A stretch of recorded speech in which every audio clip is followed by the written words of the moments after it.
Assalamualaikum warahmatullahi wabarakatuh. Selamat pagi dan salam sejahtera bagi kita semua. Di sini saya akan menjelaskan tentang memahami pembuatan surat. Selamat menyaksikan. Yang pertama ada pengertian dari surat dinas. Surat dinas merupakan suatu surat resmi yang dibuat oleh sebuah instansi atau perusahaan untuk keperluan dinas. Dan adapun fungsi dari surat dinas tersebut antara lain sebagai pedoman surat pekerjaan, contohnya surat instruksi, surat pemberian izin, dan lain sebagainya. Yang kedua, sebagai alat pengingat.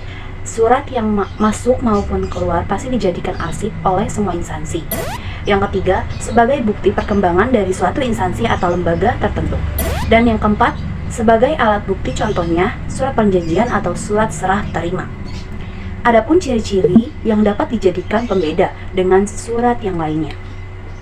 Yang pertama, dalam surat dinas terdapat kop atau kepala yang tercantum nama lembaganya. Yang kedua, terdapat nomor surat dan serta lampirannya. Yang ketiga, terdapat salam pembuka dan salam penutup. Dan yang keempat, menggunakan bahasa resmi. Yang kelima, terdapat stempel di dalamnya. Dan ada yang kedua, yaitu jenis-jenis surat. Jenis-jenis surat dinas dapat dibedakan menjadi beberapa jenis, yaitu poin A, surat pengumuman, yaitu surat yang berisi pemberitahuan mengenai suatu hal kepada pihak-pihak tertentu. Poin B, surat panggilan kerja. Surat panggilan kerja merupakan surat dari perusahaan yang dikirim kepada seorang pelamar kerja. Poin C, surat permohonan izin merupakan surat yang sengaja dibuat dengan tujuan untuk memohon izin atau bantuan maupun kerjasama kepada instansi yang terkait. Poin D, surat undangan. Surat undangan merupakan surat pemberitahuan kepada seseorang untuk menghadiri suatu acara kepada waktu dan tempat yang telah ditentukan. Poin E, surat pemberitahuan. Surat yang berisi pemberitahuan kepada semua anggota agar mereka mengetahui sebuah kabar, berita, dan informasi.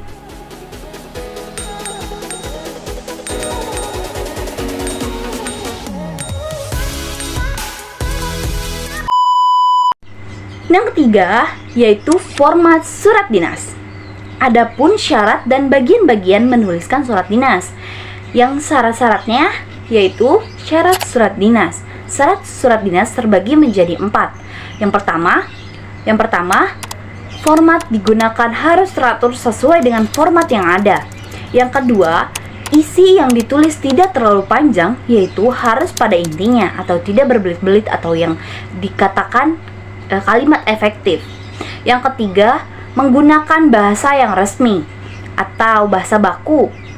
Yang keempat, menggambarkan citra dari lembaga yang membuat surat tertentu.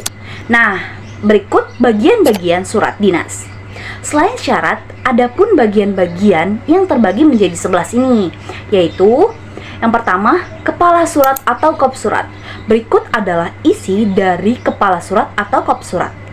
Ada logo, ada nama instansi, alat instansi, dan nomor telepon.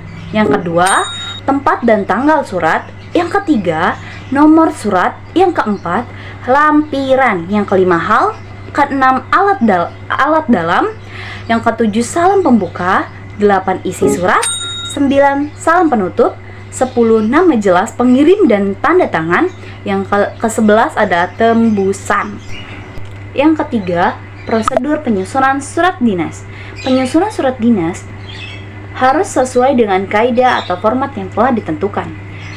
Bahasa surat harus memenuhi kriteria antara lain yang A, bahasa baku. Bahasa baku yaitu bahasa yang kalimatnya tersusun dari kata-kata baku. Yang B, bahasa jelas atau tidak bermakna ganda. Bahasa jelas artinya bahasa yang tidak mempunyai penafsiran ganda. Berbahasa dapat dikatakan yang apabila ada 2 orang atau lebih. Yang C, bahasa lugas. Lugas artinya sederhana, langsung menuju pada intinya, atau tidak berbelit-belit. Biasa disebut kalimat yang efektif. Yang D, bahasa yang umum. Bahasa umum yaitu bahasa resmi yang memasyarakat. Bahasa umum sendiri dapat dikatakan sebagai bahasa yang standar. Nah, itu tadi penjelasan dari memahami surat dinas. Semoga bermanfaat ya. Sekian dari saya. Wassalamualaikum warahmatullahi wabarakatuh.